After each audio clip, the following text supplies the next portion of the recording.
Hello दोस्तों, आप सबों का द वर्ल्ड ऑफ कंपटीशन में स्वागत है। मैं बबलू कुमार, आपके परिवार का एक सदस्य। चलते हैं आप लोगों का फिर से द वर्ल्ड ऑफ कंपटीशन में स्वागत है। हम लोगों का बायो का मोस्ट इम्पोर्टेंट क्वेश्चंस का सीरीज चल रहा था, जो प्रीवियस ईयर क्वेश्चंस के तौर पर भी है और मोस्ट एक्सपेक्टेड है, रिपीटेड है और आने वाले एग्जाम का एक संभावित प्रश्न भी है ये। तो हम लोग बायो का सीरीज शुरू कर रहे थे और हम 1 से लेकर 12 लेक्चर तक हम कंप्लीट कर चुके हैं। लगभग 600 प्रश्न हम 1 से लेकर आप लोगों का टेस्ट लगवा चुके हैं। टेस्ट कहिए, एमसीक्यूज आप प्रैक्टिस करना है, जो भी एक साथ समझिए। आज हम लोगों का 13वां लेक्चर होने जा रहा है बायो पर और 601 से 650 तक आज हम लोगों का प्रश्न हल होगा। बहुत अच्छी बात है। चलिए, समय को बिना बर्बाद किए हम लोग सीधे अपना टेस्ट शुरू करते हैं और अच्छे से आप अटेम्प्ट करें।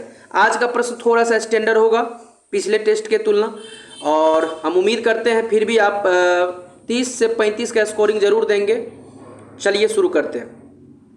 विश्व स्तर के प्रोग्राम क्वेश्चन है, ध्यान से समझेंगे। विश्व स्तर के प्रोग्राम ह्यूमन जीनोम प्रोजेक्ट का संबंध है।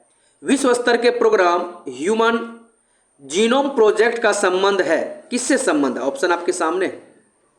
अगर आपने ऑप्शन सी अटेम्प्ट किया है, मानव जीन और उनके अनुक्रम की पहचान और उनका मानचित्रण से संबंधित, तो बिल्कुल सही है, क्योंकि ह्यूमन जो जीनोम प्रोजेक्ट है उसमें मानव के जीन को लेकर और उनका मानचित्रण को लेकर इसी से संबंधित ये प्रोग्राम है। बहुत अच्छी बात है। नेक्स्ट प्रश्न है, the world of competition channel को सब्सक्राइब करें, लाइक करें, शेयर करें और हो सके तो अपने स्टेटस पे इसका लिंक जरूर लगाएं। इसके लिए मैं आपको तहे दिल से धन्यवाद देता हूं और ईश्वर से कामना करता हूं कि आप जरूर सफल हों और आप अपने समाज, अपने माता पिता में का नाम रोशन करें और आप आत्मनिर्भर बने। ऐसा ईश्वर से मेरी शुभकामनाएं, दुआएं और मेरी भी आपके साथ अच्छी शुभकामना के साथ साथ आशीर्वाद भी बनी हुई रहे। तो चलते हैं, हम लोग शुरू करते हैं। अति विवादास्पद, बहुत अच्छा प्रश्न है। अति विवादास्पद भ्रूणीय जो स्टेम कोशिका होती है के विकल्प के रूप में, प्रश्न को ध्यान से समझें। विकल्प के रूप में कौन सा बायोएथिकल अविवादास्पद स्रोत है स्टेम कोशिका का कौन सा है? ऑप्शन आपके सामने है। अगर आपने अस्थि मज्जा से व्युत्पन्न स्टेम कोशिका मारा है ऑप्शन ए, तो आपका उत्तर बिल्कुल सही है, बिल्कुल सही है। कपास के कीटरोधी पौधे, कपास का कीटरोधी पौधे जो होता है, आनुवांशिकी इंजीनियरिंग द्वारा एक जीन को निविष्ट कर निर्मित किए गए हैं, जो लिया गया है। ऑप्शन आपके सामने है, आप अच्छे से अटेम्प्ट करें। अगर आपने जीवाणु ऑप्शन अटेम्प्ट किया है, ऑप्शन नंबर बी, तो आपका उत्तर सही है। जीवाणु अगर अटेम्प्ट किया तो आपका उत्तर बिल्कुल सही है। अगला प्रश्न है, सूक्ष्म जीव जो बीटी कपास के उत्पादन से संबंधित है वह एक है। अच्छे से अटेम्प्ट करें। अगर आपने जीवाणु अटेम्प्ट किया है ऑप्शन नंबर बी, तो आपका उत्तर 100% सही है। अगला प्रश्न है, बैगन की आनुवांशिक अभियांत्रिकी से उसकी नई किस बीटी बैगन विकसित की गई और इसका लक्ष्य क्या था? ऑप्शन आपके सामने है। अगर आपने नाशक जीव सह बनाना ऑप्शन नंबर ए अटेम्प्ट किया है, इसे नाशक जीव सह बनाना, तो आपका बिल्कुल उत्तर सही है। अगला प्रश्न है आपके पास ये, इनमें से कौन सा एक सूक्ष्मजीवी कीटनाशक है? मैं आप लोगों को सारे सेगमेंट का मोस्ट वीवीआई क्वेश्चन इसी तरह से हाथ से लिखकर आप लोगों के बीच में सिलेक्टेड क्वेश्चंस को लाऊंगा, और जैसे ये कंप्लीट हो जाएगा तो मैं आप लोगों को मोस्ट वीवीआई टॉपिक का थ्योरी भी कंप्लीट कराऊंगा। जिससे क्वेश्चन 100% पूछा जाता है।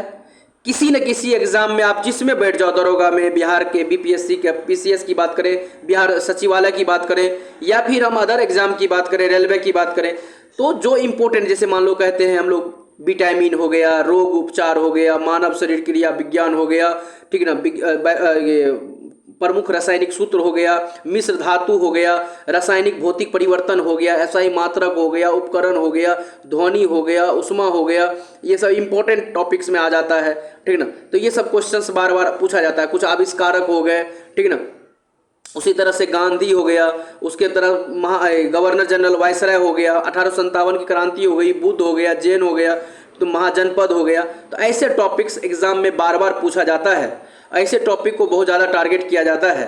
तो इस सारे टॉपिक्स का जो मोस्ट एक्सपेक्टेड मेरे हिसाब से जो थ्योरी पार्ट्स होगा, उन चीज़ों को मैं आप लोगों के बीच लाऊंगा और उसका मैं एक प्लेलिस्ट बना दूंगा, मोस्ट वीवीआई टॉपिक्स थ्योरी का, और वो आप लोगों को आराम से 100 टॉपिक में कवर कर दूंगा। वो आप थ्योरी कर सकते हो। इधर से जो एमसीक्यूज कंप्लीट लगभग 6 से 8 हज़ार अप्रॉक्स क्वेश्चन मैं कंप्लीट जरूर करूंगा, सारे सेगमेंट मिलाकर।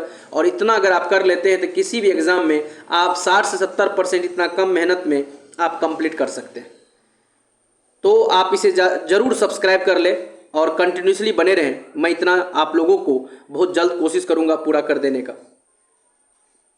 तो चलते हैं, एक सूक्ष्मजीवी कीटनाशक है, ऑप्शन आपके पास है, अच्छे से अटेम्प्ट करें।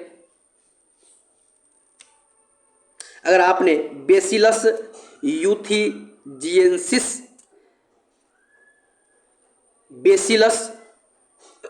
Bacillus thuringiensis option number A attempt किया है तो बिल्कुल आपका सही है, ऑप्शन ए बिल्कुल सही है। अगला प्रश्न है, साधारण ओरोबेकी खरपतवार जो है पाया जाता है। तो आप इस प्रश्न को क्वेश्चंस के एक अकॉर्डिंग ऑप्शन आपके सामने है। यह खरपतवार कहाँ पाया जाता है? ओरोबेंकी खरपतवार, ओरोबेंकी अंशुआ होगा, कहाँ पाया जाता है? तो तंबाकू के खेत में पाया जाता है। अगर आपने ऑप्शन ए अटेम्प्ट किया तो बिल्कुल आपका उत्तर सही है। निम्न में से कौन परजीवी पादप है? परजीनी पादप लिखा हुआ है, तो परजीनी बिल्कुल ट्रांसजेनिक होता है। परजीनी ट्रांसजेनिक होता है, बिल्कुल सही है। निम्नलिखित में से कौन परजीनी पादप है? ट्रांसजीनी प्लांट, ऑप्शन आपके सामने है, आप अच्छे से अटेम्प्ट करें। अगर आपने गोल्डन राइस अटेम्प्ट किया है ऑप्शन नंबर सी, तो आपका उत्तर बिल्कुल सही है। अगला प्रश्न है, सुनहरी चावल जो है वो क्या है? अगर आप थोड़ा ध्यान से अटेम्प्ट करें तो आपको पता चलेगा। अगर आपने ऑप्शन बी अटेम्प्ट किया है तो बिल्कुल आपका उत्तर सही है, क्योंकि यह एक ट्रांसजेनिक चावल की किस्म है जिसमें केरोटीन के लिए जीन उपलब्ध होता है। तो कहने का मतलब ऑप्शन नंबर बी आपका उत्तर सही हो जाएगा।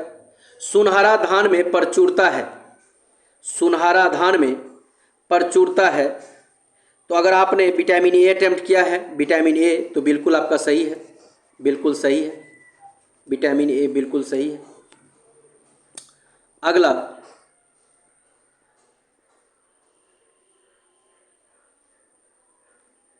सुनहरे चावल में बीटा कैरोटीन जीन कहाँ से आता है? ऑप्शन आपके सामने है, अच्छे से अटेम्प्ट करें। सुनहरे चावल में बीटा कैरोटीन जीन कहाँ से आता है? तो अगर आपने डेफोडिल मारा है, अगर आपने डेफोडिल अटेम्प्ट किया है तो आपका उत्तर सही है, ऑप्शन नंबर बी बिल्कुल सही है। अगला है, महाधान विकसित किया गया, बिल्कुल महाधान जिसको सुपर राइस कहते हैं, महाधान जिसको कि सुपर राइस कहते हैं, तो यह जो है विकसित किया गया, यह जो है विकसित किया गया, ऑप्शन आपके सामने है। अगर आपने जीएस खुश के द्वारा अगर आप ऐसा ऑप्शन बी अटेम्प्ट किया तो आपका उत्तर बिल्कुल सही है। पुरुष जीन संगठन होता है, मतलब बहुत आसान प्रश्न है, जो पुरुष में जो जीन होता है वो कौन सा होता है? तो अगर आपने ऑप्शन नंबर बी अटेम्प्ट किया XY तो बिल्कुल आपका सही है। मनुष्य का कौन से क्रोमोसोम के मिलने से लड़का पैदा होता है, मतलब बालक पैदा होता है? बिल्कुल इजी प्रश्न है। और पुरुष का Y और स्त्री का X, क्योंकि स्त्री में XX होता है और पुरुष में XY होता है। अगर पुरुष का Y स्त्री के X से मिल जाता है तो बालक मतलब लड़के की प्राप्ति होती है, याद रखेंगे। The world of competition channel को सब्सक्राइब करें, अगर आपने नहीं किया है तो जरूर कर लें, और वही बेल आइकन पर क्लिक करके ऑल पर क्लिक कर दें और अपने दोस्तों में शेयर करें। अपने जो भी सखा संबंधी हैं, जो अपने आपके सहपाठी हैं, जो आपसे जूनियर हैं, उन्हें भी जरूर शेयर करें ताकि वो सारे VBA MCQs कंप्लीट कर सके और मोस्ट इंपॉर्टेंट टॉपिक कंप्लीट कर सके और कम मेहनत में एग्जाम में अच्छा स्कोरिंग कर सके। इतना अगर आप उनको करते हैं और आपके परिवार का मेंबर होने के नाते इतना तो आपका हक बनता है और इतना प्यार तो देना आपका हक बनता है। तो हम लोग शुरू करें। नेक्स्ट है एमनियोसेंटेसिस, एक तरीका है जो बताता है, बिल्कुल एमनियोसेंटेसिस एक तरीका है जो बताता है। ऑप्शन आपके सामने में। अगर आपने भ्रूण के लिंग को अटेम्प्ट किया है अर्थात तो बिल्कुल आपका सही है, चूँकि भ्रूण के लिंग का परीक्षण के लिए तो एमनियोसेंटेसिस अर्थात ऑप्शन ए अटेम्प्ट कर लेना है। अगर आपने किया है तो बिल्कुल सही है आपका। मानव प्रजनन तकनीकी में अभिनव प्रगति के संदर्भ में, बहुत अच्छा प्रश्न है, क्वेश्चन है, ध्यान समझेंगे। मानव प्रजनन तकनीकी में अभिनव प्रगति के संदर्भ में जो प्राकेंद्रिक स्थानांतरण होता है का प्रयोग किस लिए होता है? अगर आपने संतान में सूत्र कणिका वाले रोगों का निरोध ऑप्शन डी अटेम्प्ट किया तो बिल्कुल उत्तर सही है आपका। DNA की संरचना को सबसे पहले किसने रेखांकित किया? ऑप्शन आपके सामने में है और उम्मीद करते हैं यह प्रश्न आपका सही भी होगा। DNA की संरचना को सबसे पहले किसने रेखांकित किया? और अगर आपने वाटसन एवं क्रिक ऑप्शन टिक लगाया है सी तो आपका उत्तर बिल्कुल सही है। DNA को किसने अंततः पात्र में बनाया? बहुत अच्छा प्रश्न है, किसने पात्र में बनाया? आप अच्छे से अटेम्प्ट करें। अगर आपने ऑर्थर कॉर्नबर्ग अटेम्प्ट किया है ऑप्शन नंबर ए तो बिल्कुल आपका उत्तर सही है। अगला प्रश्न है नोबेल पुरस्कार विजेता वैज्ञानिक जेम्स डी वाटसन को किस कार्य क्षेत्र में अपने कार्य के लिए जाना जाता है? तो ये प्रश्न है, जेम्स डी वाटसन को कौन से क्षेत्र में जाना जाता है? तो आनुवांशिकी के क्षेत्र में इन्होंने काम किया है, तो ऑप्शन डी है इसका सही उत्तर हो जाएगा। बायोचिप में क्या होता है? बहुत अच्छा प्रश्न है, क्योंकि बायोचिप जो है RNA, DNA और प्रोटीन से मिलकर बना है। तो RNA भी होता है, DNA भी होता है और प्रोटीन भी होता है, तो ऑप्शन डी अटेम्प्ट किए तो सही है आपका। कहता है जेनिको प्रौद्योगिकी क्या है? बहुत अच्छा प्रश्न है, अटेम्प्ट करेंगे। ऑप्शन आपके सामने है, फिर से मैं प्रश्न को रिपीट कर दे रहा हूँ, ध्यान से सुनेंगे। और आप जो इधर उधर थोड़ा डाइवर्ट होते हैं प्लीज़ मत होइए, टेस्ट MCQs पर ध्यान दीजिए। ये अभी आप टेस्ट दे रहे हैं, थोड़ा उधर ध्यान दे रहे हैं, थोड़ा बीच में वीडियो पॉज करके व्हाट्सएप चलाने लग जा रहे हैं, ये गलत बात है ना। देखिए कुछ काम ऐसी होती है जिसको कहने के लिए तभी कोई नहीं रोकता है, खुद पे उसको रोकना पड़ता है।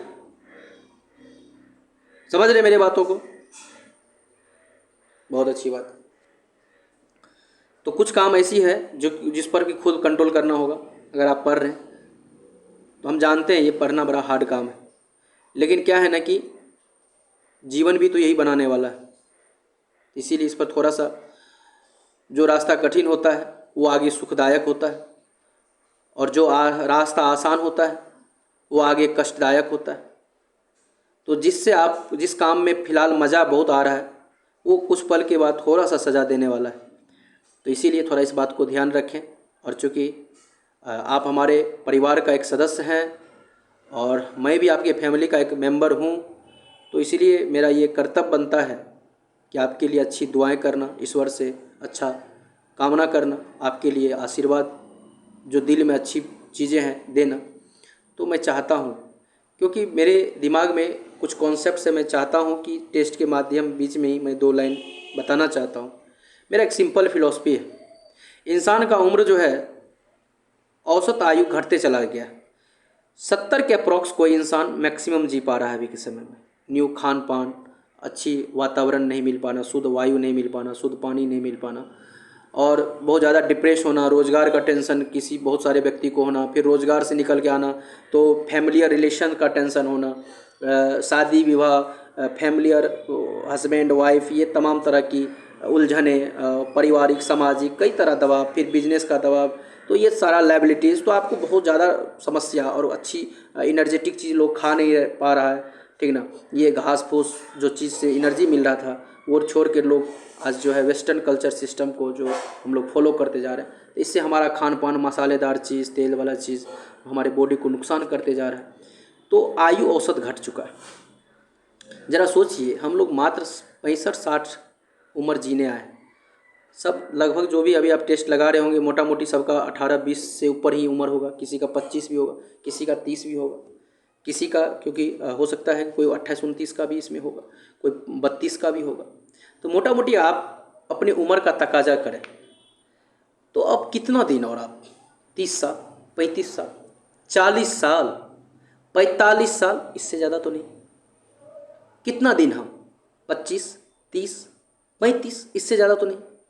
जरा सोचिए, ये मेरे अंदर में एक विचार हमेशा आता है और मैं जो बुक लिख रहा हूँ तो उसमें हमारा यही थॉट्स आए, हम बाद में बताएंगे, आपसे शेयर करेंगे। मैं पहले MCQs पूरे 10,000 कंप्लीट करना चाहता हूँ, 8 से 10,000 क्वेश्चन जो मोस्ट एक्सपेक्टेड होगा। और मैं चाहता हूँ मतलब 6 से 8,000 most expected, most VBA question होगा।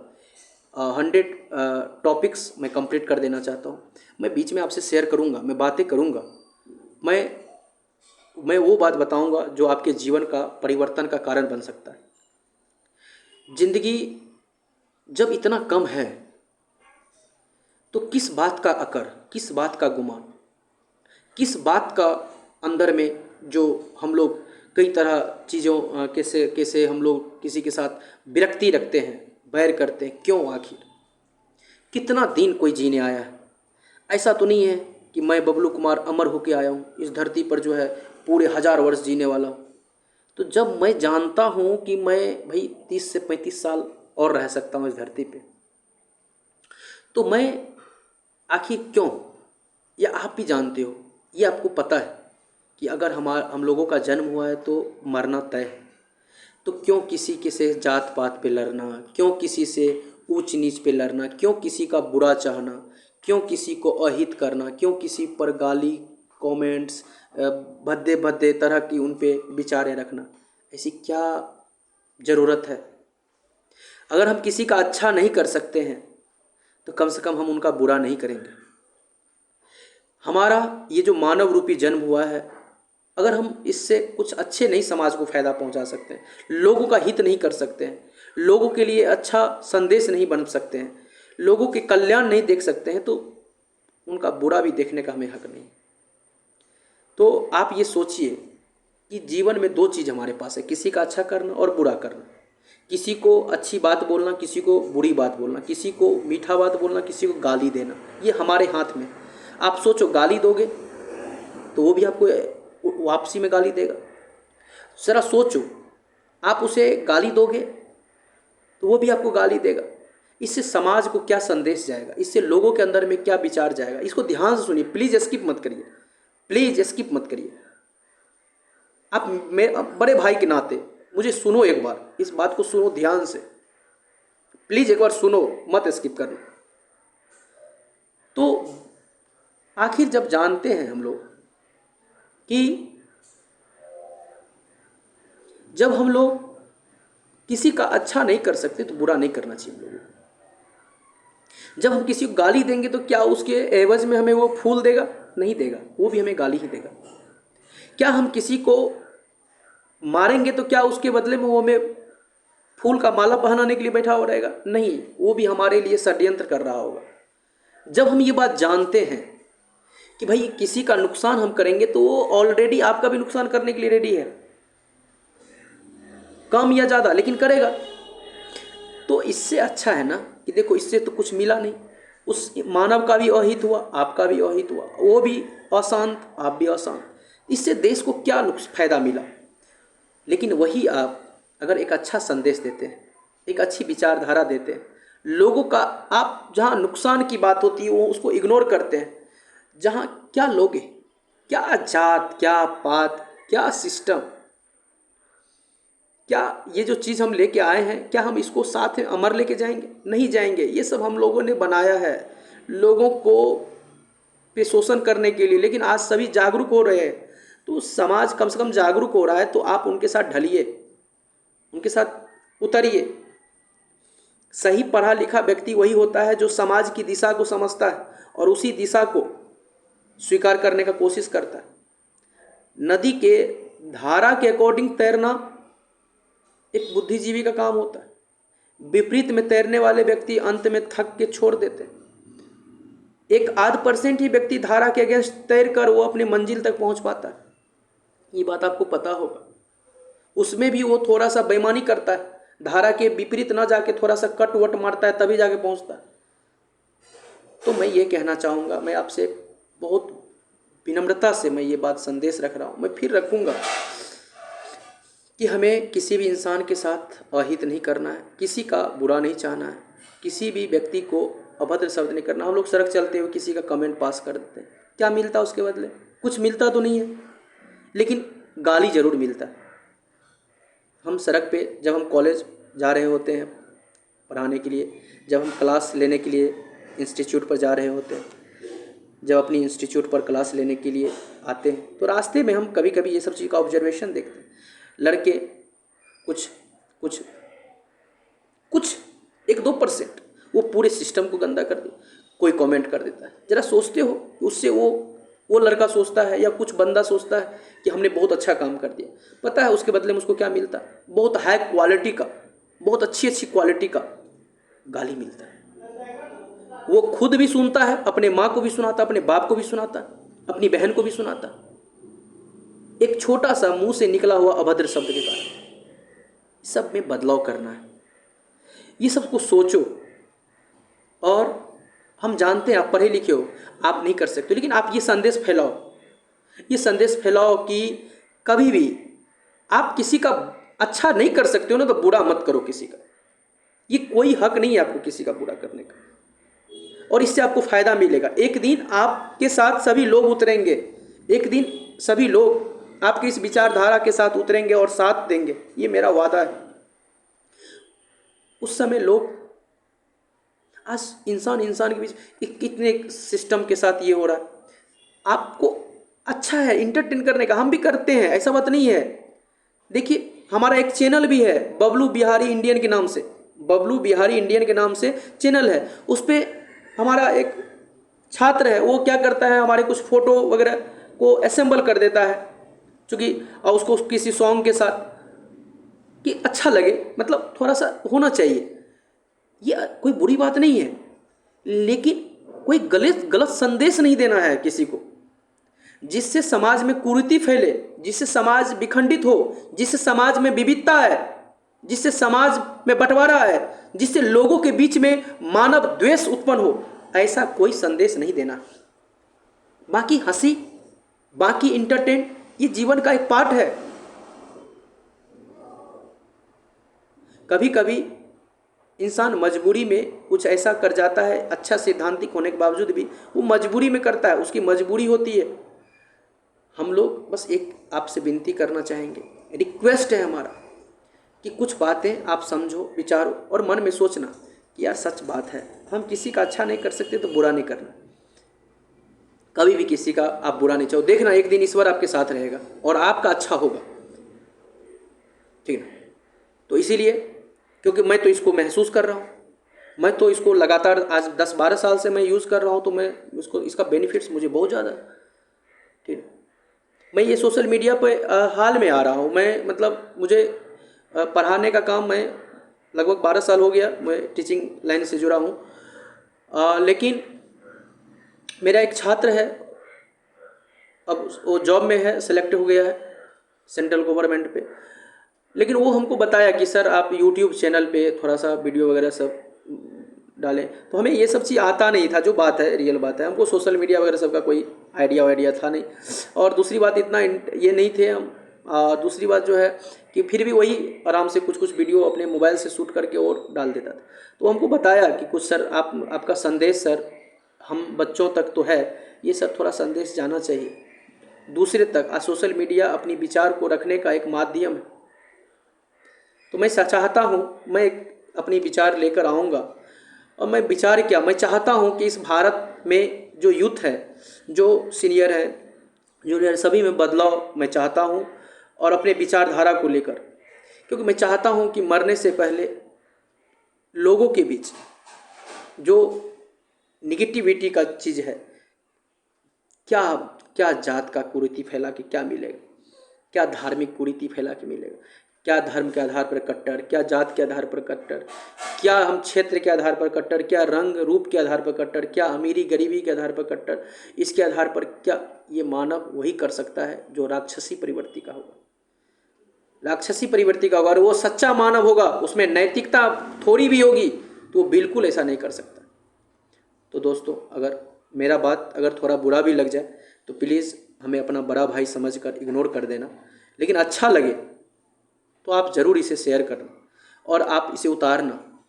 मैं बहुत जल्द एक विचारिक सोच सिस्टम लेके आऊँगा आप लोगों के बीच, जो मैंने अनुभव किया है, जो मैंने समाज से सीखा है और जो मैंने किताबों से सीखा, उन दोनों का जो एक दूसरे के बीच जो संबंध है मैं वो लेकर आऊँगा। तो हम लोग थोड़ा सा MCQs लगा लेते हैं। मैं जानता हूँ आप भावुक हो चुके होंगे, और क्योंकि मैं भी भावुक हो चुका हूँ, तो थोड़ा सा मैं चाहता हूँ कि आप इसको समझें। मुझे कभी कभी बहुत ज़्यादा बेचैनी होती है इस बात को लेकर। ऐसा लगता है कि अब बस इतना ही दिन तो हमको जीना है और अभी तक कुछ अच्छा नहीं कर पाए, समाज तक लोगों का कुछ अच्छा भला नहीं कर पाए, ये बात का दुख रहता है। तो दोस्तों, मैं चाहता हूँ कि ठीक है, टेस्ट लगाते हैं, बाद में हम लोग फिर मिलते रहेंगे और इस तरह से विचार एक बात करेंगे। अगला प्रश्न है, जेनिको प्रौद्योगिकी क्या है? ऑप्शन आपके सामने है, अच्छे से अटेम्प्ट करें। अगर आपने अनुवांशिक रोगों की पूर्व सूचना प्राप्त करने की तकनीक मारा है, बिल्कुल आपका सही ऑप्शन सी। अगला प्रश्न है, ध्यान देंगे, जीन अभियंत्रण में नवीनतम तकनीकी विकसित हुई है। बहुत अच्छा प्रश्न है। मैं चाहता हूं कि पढ़ाने वक्त काफी एनर्जेटिक महसूस हम भी करें, और इंजन एनर्जेटिक रहेगा तो पक्का है कि डब्बा तो एनर्जी के साथ चलेगा ही। इंजन और बोगी आप हम मानते हैं, एनर्जी के साथ, जोश के साथ अगर हम पढ़ाएं तो आप भी पढ़ोगे जोश के साथ। तो हम जानते हैं, इस ऑप्शन को अटेम्प्ट करो आप पूरे ताकत के साथ। क्या होगा? सोच के मारना। अगर आपने ऑप्शन जीन प्रतिचित्रण मारा है तो आपका सही ऑप्शन नंबर बी बिल्कुल सही है। अगला प्रश्न है, ध्यान देना, यदि मानव वृद्धि हार्मोन जीन का प्रयोग करके ऐसा चूहा पैदा किया जाए जो चूहा की समान आकार में 8 गुना बड़ा हो, तो इस तकनीक को क्या कहते हैं? कोई तकनीक का यूज करके चूहा के साइज का 8 गुना बड़ा करके अगर चूहा पैदा किया जाए तो इस तकनीक को क्या कहते हैं? आपके पास ऑप्शन सामने है। अगर आपने इस तकनीक का आनुवांशिकी इंजीनियरिंग मारा है तो बिल्कुल सही, ऑप्शन नंबर बी बिल्कुल सही है। अब कहने की बात है नहीं, the world of competition channel को सब्सक्राइब करें, लाइक करें, शेयर करें, अपने दोस्तों में जरूर शेयर करें। अगला प्रश्न है, शिशु का पितृत्व स्थापित करने के लिए निम्न में से किस एक तकनीक का प्रयोग किया जाता है? बहुत अच्छा प्रश्न है। अगर आपने डीएनए फिंगर प्रिंटिंग मारा है तो बिल्कुल सही है। आपको पता होगा डीएनए फिंगर प्रिंटिंग के माध्यम से पता चलता है कि इसका पिता कौन है इस बच्चे का। डीएनए फिंगर प्रिंटिंग का आधार क्या है? बहुत अच्छा क्वेश्चन है। अगर आपने डीएनए बहुरूपता मारा है, ऑप्शन नंबर डी, तो बिल्कुल आपका सही है। अगला प्रश्न है, डीएनए फिंगर प्रिंटिंग के उपयोग द्वारा इंग्लैंड में पहला अपराध किस वर्ष में हल हुआ था? इसी के माध्यम से पहला जो केस हल हुआ था वो 1983 ईस्वी में हुआ था। ऑप्शन नंबर सी बिल्कुल सही है। डीएनए फिंगर प्रिंटिंग का उपयोग किन निम्न क्षेत्रों में होता है? ऑप्शन आपके सामने है, किस क्षेत्रों में होता है। अगर आपने ऑप्शन को पढ़ा तो देखने को मिलेगा कि न्यायालयी छानबीन में सहायता करने, बिल्कुल सही है। पैतृक विवाद, अगर समस्या हो कि किसी बच्चे का पिता कौन है, नहीं, इस बात का समस्या को हल करने के लिए बिल्कुल सही है। संकटापन्न प्राणियों का रक्षण, बिल्कुल सही है। तो उपयोग सभी हो जाएगा, ऑल ऑफ दीज हो जाएगा। अगला प्रश्न है, उंगलियों के निशान की बहुरंगीय सतह पर उभारने हेतु निम्न में से क्या प्रयुक्त होता है? आप देखेंगे कहीं पर कोई चीज का सिंबल है, उसको उभारने के लिए भाई किसका हाथ का सिंबल है या फिंगर का, इस बात को उभारने के लिए किसका यूज करते हैं? यही प्रश्न ऑप्शन आपके सामने में है, अच्छे से आप अटेम्प्ट करेंगे। अगर आपने फ्लोरोसेंट पाउडर का यूज किया है, ऑप्शन डी, तो बिल्कुल आपका सही है। अगला प्रश्न है, कौन सा ट्रांसजेनिक द्वारा नहीं पाया जा सकता है? अच्छा क्वेश्चन है। और अगर आपने क्लोनीकृत जंतु का उत्पादन, ऑप्शन सी मारा है, तो बिल्कुल आपका सही है। अगला प्रश्न है, निम्न में से कौन सा एक सजीव निम्न में से कौन सा एक सजीव निम्न में से कौन सा एक सजीव जीवों में एक नई जाति की उत्पत्ति के लिए महत्वपूर्ण घटक है? नई जाति की उत्पत्ति के लिए महत्वपूर्ण घटक ऑप्शन आपके सामने है, आप अच्छे से अटेम्प्ट करें। नई जाति के उत्पन्न के लिए एक महत्वपूर्ण घटक है। बहुत अच्छा प्रश्न है। कौन सा? बिल्कुल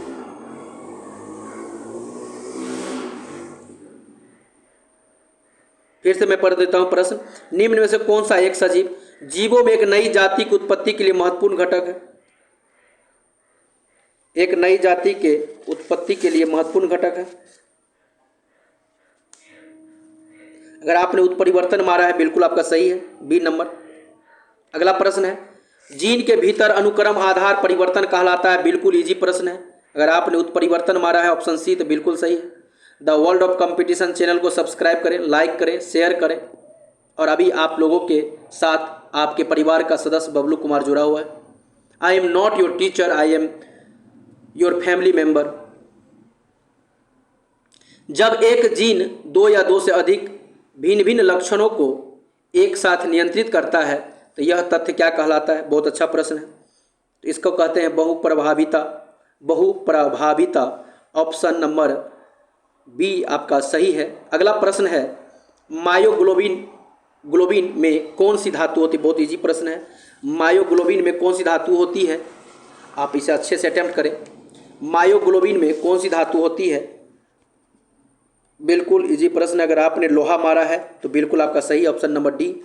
अगला प्रश्न है, निम्न में से श्वान उपजातियों में कौन भौंकने में असमर्थ है? इसमें से कौन सा आप देखते हैं जो भौंक नहीं सकता है? डिंगो अगर आपने मारा है ऑप्शन ए बिल्कुल सही है, ये भौंक नहीं सकता। रेड रिबन एक्सप्रेस चलता फिरता दृश्य साधन है। यह इसके बारे में एड्स हेतु जागरूकता के लिए, एड्स के बारे में जागरूक फैलाने के लिए बिल्कुल सही है। अगर आपने ए मारा है तो बिल्कुल सही है। डॉक्टर द्वारा मरीजों के उदर के अंदर का परीक्षण एंडोस्कोप द्वारा किया जाता है। बिल्कुल। जो निम्न में से किस सिद्धांत पर कार्य करता है? इसमें से कौन सा एंडोस्कोप किस सिद्धांत पर काम करता है? अगर आपने पूर्ण आंतरिक परावर्तन मारा है ऑप्शन नंबर बी प्रकाश का सकल आंतरिक परावर्तन तो बिल्कुल सही है। एंडोस्कोप पूर्ण आंतरिक परावर्तन पर काम करता है। भारत सरकार द्वारा प्रारंभ किया गया मिशन इंद्रधनुष कार्यक्रम संबंधित है। जो मिशन इंद्रधनुष है वो किससे संबंधित कार्यक्रम है? अगर बच्चों के टीकाकरण को अटेम्प्ट किया है ऑप्शन बी तो आपका उत्तर बिल्कुल सही है। कोलेस्ट्रॉल क्या है? ऑप्शन आपके सामने है, अच्छे से अटेम्प्ट करें। बहुत इजी प्रश्न है। कोलेस्ट्रॉल क्वेश्चन है, कोलेस्ट्रॉल है अगर आपने जंतु वसा में उपस्थित वसीय अल्कोहल मारा है, सी बिल्कुल आपका सही है। कोलेस्ट्रॉल है बिल्कुल इजी प्रश्न है। एस्टेरॉइड अगर आपने सी अटेम्प्ट किया तो बिल्कुल आपका सही है।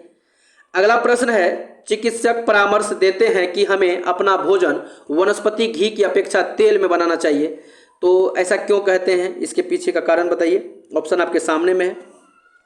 इजी प्रश्न है लेकिन आप अच्छे से अटेम्प्ट करें। बिल्कुल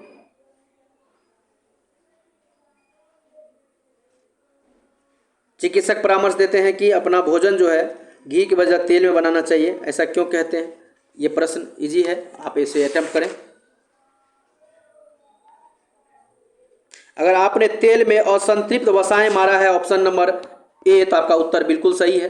अगला प्रश्न है, कौन सी वनस्पति तेल हृदय रोगी के लिए उपयुक्त है? इसमें से कौन सा तेल जो है हृदय रोगी के लिए उपयुक्त है? अगर आपने सूरजमुखी का तेल ऑप्शन ए अटेम्प्ट किया तो बिल्कुल आपका सही है।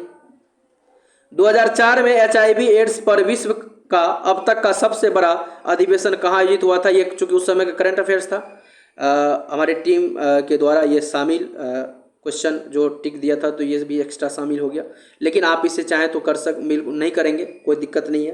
लेकिन फिर भी मैं बता दूं उस समय बैंकॉक में हुआ था ये, तो मगर जानने का जरूरी नहीं है, इसको कोई जरूरी अगर आपने इस पर स्कोरिंग नहीं किया तो कोई दिक्कत नहीं है।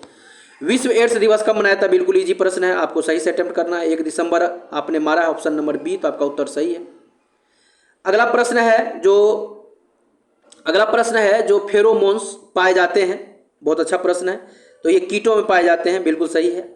आयोडीन जो है वो पाया जाता है, क्वेश्चन है, तो अगर आपने लेमिनोरिया मारा है ऑप्शन तो सही है, लेमिनेरिया होगा, लेमिनेरिया ऑप्शन ए नंबर सही है। अगला प्रश्न है, निम्न में से कौन सा एक ऐसा पदार्थ है जो समुद्र में बहुतायत से प्राप्त होता है और एक विशिष्ट कमी वाली व्याधि में दिया जाता है। तो बहुत इजी प्रश्न है ये। समुद्र से अधिक मात्रा में प्राप्त होता है वो आयोडीन है, और घेघा जो कमी होता है, आयोडीन कमी से घेघा होता है ना। बेसिलस थूरिंजिएंसिस का उपयोग किस लिए होता है? ऑप्शन आपके सामने है, आप इसे अच्छे से अटेम्प्ट करें और उम्मीद है कि आप इसे सही करेंगे।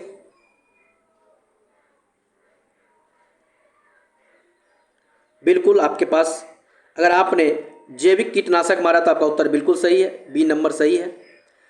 एक जीव जो तारी के किण्वन में शामिल है वह है, तारी के किण्वन के लिए जो शामिल है उसको कहते हैं सेक्रोमाइसीज। सेक्रोमाइसीज कहते हैं, सेक्रोमाइसीज कहते हैं। अगर आपने सी मारा तो बिल्कुल सही है। एक सूक्ष्मजीव जो शराब उद्योग के अल्कोहलिक किण्वन के लिए प्रयुक्त है, उसमें से ऑप्शन आपके सामने है। किण्वन के लिए जो प्रयुक्त है उसको हम यीस्ट कहते हैं, ऑप्शन ए बिल्कुल सही है। The world of competition channel को सब्सक्राइब करें, दोस्तों में शेयर करें। आज का लास्ट प्रश्न, स्थानीय वनस्पति का संग्रह क्या कहलाता है? स्थानीय वनस्पति का संग्रह जो ऑप्शन आपके सामने है उसको कहते हैं हर्बेरियम। हर्बेरियम हो बैका परेरियम, हर्बेरियम कहलाता है। ऑप्शन नंबर ए हो जाएगा, ऑप्शन नंबर ए हो जाएगा। आप देखें कि 50 में आपने क्या 35 भी अटेम्प्ट किया तो आपका इसमें स्कोरिंग बहुत अच्छा हम समझेंगे। 30 प्लस भी है तो आपका स्कोरिंग अच्छा समझेंगे, चूँकि क्वेश्चन स्टैंडर्ड था। हम लोगों का आज 13वां लेक्चर कंप्लीट हुआ, इसके बाद हम लोग 14वां लेक्चर लेके आएंगे। हम लोग लेते हैं यहाँ विराम, मिलेंगे अगले क्लास में। बहुत सारी शुभकामनाएं, धन्यवाद। ईश्वर आप लोग को जल्द सफलता दे, मैं ऐसा ईश्वर से दुआ मांगता हूँ, और मेरा आशीर्वाद भी आप लोगों के साथ है, मेरा प्यार भी आपके साथ है। तो हम लोग विराम लेते हैं, मिलेंगे अगले क्लास में। बहुत बहुत धन्यवाद, बेस्ट ऑफ लक।